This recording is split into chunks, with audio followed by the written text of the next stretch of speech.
aṣọ kò bọ́mọ yẹ mọ́ o aṣẹ torí ẹ̀ lọ́mọ yẹn ṣe rin ìhòòhò wọnú tortoise water.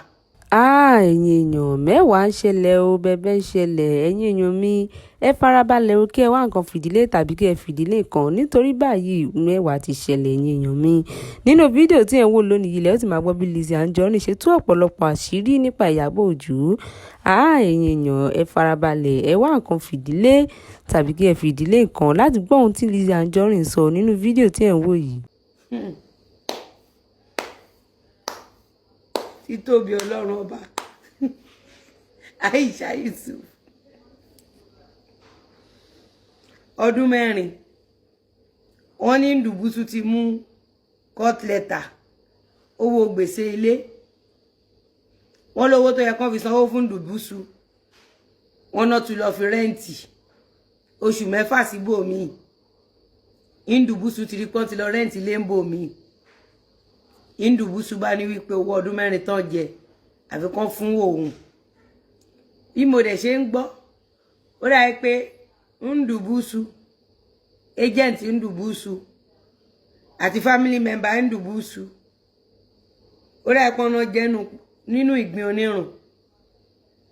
ọ̀nà wá sọ wípé Ndubusu gbowó Ndubusu lòun ò rówó wọ́n láwọn ti fowó rán family Ndubusu ìyẹn tó jẹ̀gbìn family tó jẹ̀gbìn ní wípé ìgbín lòun jẹ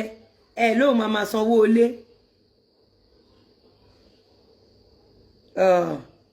crying for pity báwo ṣe bí ngbà tán náà lé mi kúrò nílé aṣára wọn ni só ti ń rùn ngbà tán náà ti tilé àwọn wọ́n ti ṣọ́ọ̀bù àwọn wọ́n ti gbá àwọn aṣára wọn ni só ti ń rùn aṣẹ́hun tó ń ṣẹlẹ̀ sí wọn náà fi ń níbo wọ́n ní wípé nígbà tán náà ti lé àwọn kúrò nílé Ndubusu bá sọ fún mi pé my plane mo ní yes plane I don carry that in go court waiting in the owe me he say him pay Emeka say na toto him chop he no tell am say na him go dey help am pay house rent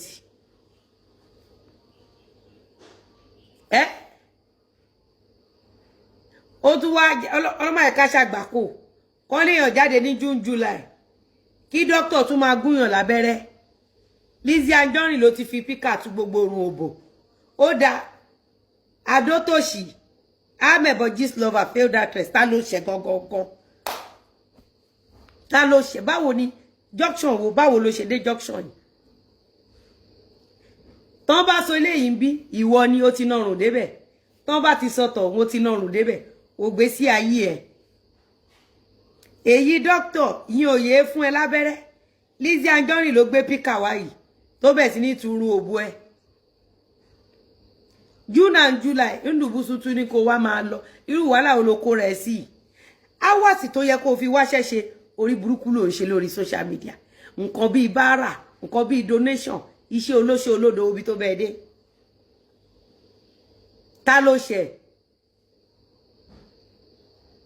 Ndubusu wá ní pé wọ́n tẹ̀ wá fóun ló kọ̀ balẹ̀ pé tán bá ṣe ganu sí tán Ndubusu ní òun sọ pé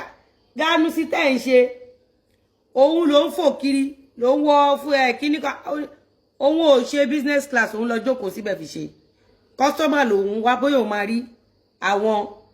òun dẹ̀ tún gbìyànjú òun tiẹ̀ tún wá ṣe kíní òun kó gbogbo gúre ọlọ́bọ̀rọ̀ sínú omi ìjàpá òun fi rú sí òun fi yọ sí ẹ̀yin ará social media ẹ̀ lẹ́bàá gbọ́ ẹ̀ lẹ́ fi yọ já. tó ẹ̀yin èèyàn ẹ ti gbọ́ àwọn ọ̀rọ̀ èyí tí Lizzy Anjorin sọ nínú fídíò yìí ẹ ti gbọ́ àwọn àṣírí èyí tí Lizzy Anjorin tú ẹ̀yin èèyàn mẹ́wàá ń ṣẹlẹ̀ ò bẹ̀bẹ̀ ń ṣẹlẹ̀ ẹ̀yin èèyàn mi ẹ jẹ́ ká pàdé ní comment section kí a lè fomi jomi tó rọrọ̀ nípa gbogbo ọ̀rọ̀ èyí tí ó ń ṣẹlẹ̀ lọ́tùn lósì lórí ọ̀rọ̀ Lizzy Anjorin. ata 1000 àpò Dangote kan lẹ fi ṣe ata 1000 naira ẹ̀yin lẹ fọ́ gbogbo ẹ̀ lójú